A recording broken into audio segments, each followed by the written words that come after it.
మద్యం కేసులో చెవిరెడ్డి భాస్కర్ రెడ్డి పిఏలు బాలాజీ, నవీన్ను సిట్ అధికారులు అదుపులోకి తీసుకున్నారు. కాల్ లొకేషన్ ఆధారంగా వారిద్దరూ ఇండోర్లో ఉన్నట్లు గుర్తించిన సిట్ అధికారులు అక్కడికి వెళ్లి అదుపులోకి తీసుకున్నారు. ఎన్నికల సమయంలో బాలాజీ 8,20,00,000 తెలంగాణ నుంచి ఏపీకి తరలించాడు. అతడు తరలించిన సొమ్మును ఈసీ గతంలోనే స్వాధీనం చేసుకుంది. మద్యం కేసులో మొత్తం అరెస్ట్ అయిన వారి సంఖ్య 11కు చేరింది.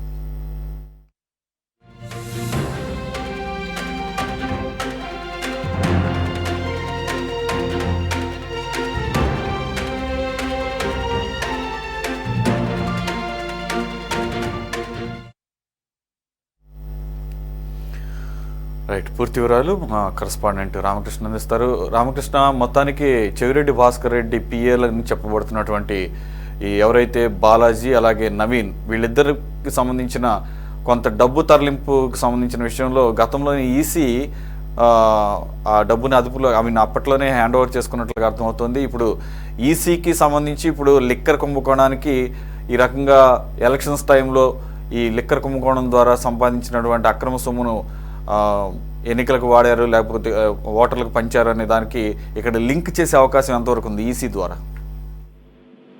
సురేష్, ఆంధ్రప్రదేశ్కు సంబంధించి గత జగన్మోహన్ రెడ్డి ప్రభుత్వ హయాంలో లిక్కర్ స్కామ్ చోటు చేసుకుంది. ఆ కేసుకు సంబంధించి కూటమి ప్రభుత్వం అధికారంలోకి వచ్చిన తర్వాత దర్యాప్తును ముమ్మరంగా కొనసాగిస్తోంది.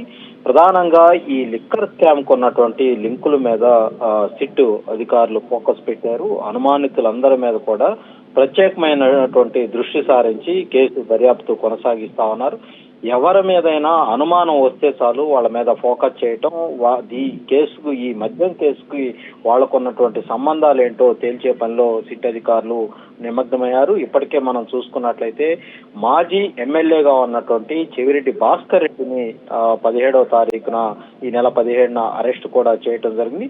ఈ లిక్కర్ స్కామ్ కేసులో చెవిరెడ్డి భాస్కర్ రెడ్డి కాదు, ప్రధానంగా ఈ కేసులో A4గా రాజంపేట ఎంపీగా ఉన్నటువంటి పెద్దిరెడ్డి మిథున్ రెడ్డి A4గా ఈ కేసులో ఉన్నారు. అలాగే చెవిరెడ్డి భాస్కర్ రెడ్డి A38గా కూడా ఈ కేసులో ఉన్నారు. అలాగే చెవిరెడ్డి భాస్కర్ రెడ్డి కుమారుడుగా ఉన్నటువంటి చెవిరెడ్డి మోహిత్ రెడ్డి కూడా ఈ కేసులో A39గా కూడా సిట్ అధికారులు కేసు నమోదు చేయడం జరిగింది.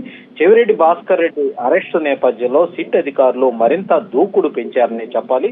ఉమ్మడి చిత్తూరు జిల్లాకు సంబంధించినటువంటి మరికొంతమంది వైసీపీ నేతల ప్రమేయం కూడా ఈ మద్యం స్కామ్ లో ఉన్నట్లుగా కూడా సిట్ కు సమాచారం ఉంది. ముఖ్యంగా చెవిరెడ్డి భాస్కర్ రెడ్డి అంచెలుగా ఉన్నటువంటి వాళ్ళ మీద సిట్ దృష్టి సారించి భాస్కర్ రెడ్డికి సన్నిహితులుగా ఉన్నటువంటి ముగ్గురు కోసం గత కొద్ది రోజులుగా గాలింపు జరుపుతున్నటువంటి నేపథ్యంలోనే ఈ రోజు చెవిరెడ్డి భాస్కర్ రెడ్డికి సంబంధించినటువంటి ఇద్దరు కీలకమైనటువంటి పిఏలుగా ఉన్నటువంటి ఇద్దరిని సిట్ అధికారులు ఇండోర్ లో అదుపులోకి తీసుకోవడం జరిగింది.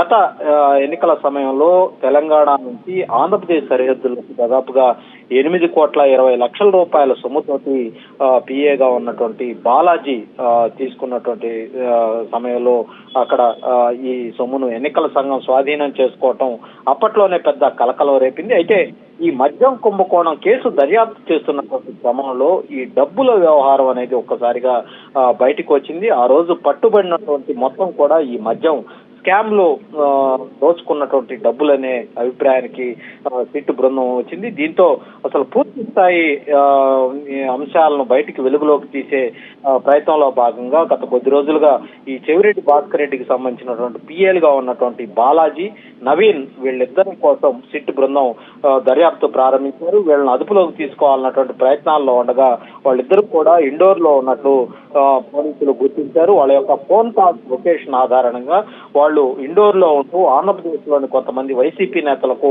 పోల్ చేస్తా ఉన్నారు. ఈ క్రమంలోనే లొకేషన్ ట్రేస్ అవుట్ చేసినటువంటి సిట్ అధికారులు వాళ్ళ సిగ్నల్స్ ఆధారంగా ఇద్దరిని కూడా ఇండోర్ వెళ్లి అదుపులోకి తీసుకోవడం జరిగింది. ఇద్దరిని కూడా అరెస్ట్ చేసినట్టుగా కూడా వైసీపీ పోలీసులు ఇప్పటికే తెలియజేయటం జరిగింది.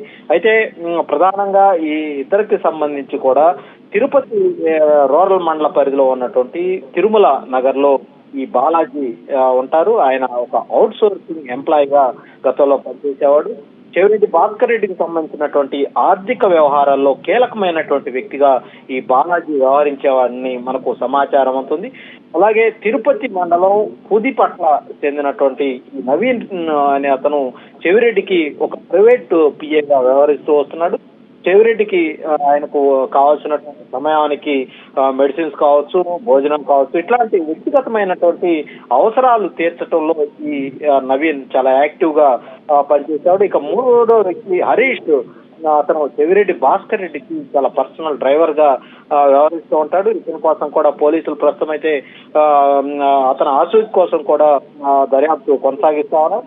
ఈ ముగ్గురు కూడా ఈ చెవిరెడ్డి మద్యం ముడుపులో ఒక చోట నుంచి మరో చోటకి తీసుకురావడంలో చాలా కీలకంగా వ్యవహరించే వారిని కూడా సిట్ భావిస్తా ఉంది. ప్రస్తుతం అయితే సిట్ అధికారులు ఇద్దరు పిఎల్ను బాలాజీ ఎవరైతే ఉన్నారో ఆయన ఈ మద్యం కేసులో A35 గా సిట్ పేర్కొంది. అలాగే నవీన్ ను A36 గా పేర్కొనడం జరిగింది. ఇక మూడో వ్యక్తి డ్రైవర్ ఎవరైతే ఉన్నారో చెవిరెడ్డి భాస్కర్ రెడ్డికి కీలకమైనటువంటి డ్రైవర్ ఆయన్ను A37 గా FIR లో అయితే సిట్ అధికారులు చేర్చడం జరిగింది.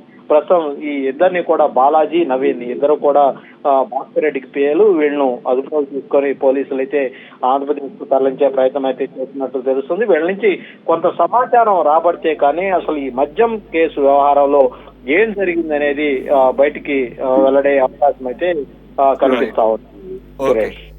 Okay Ramakrishna, thank you.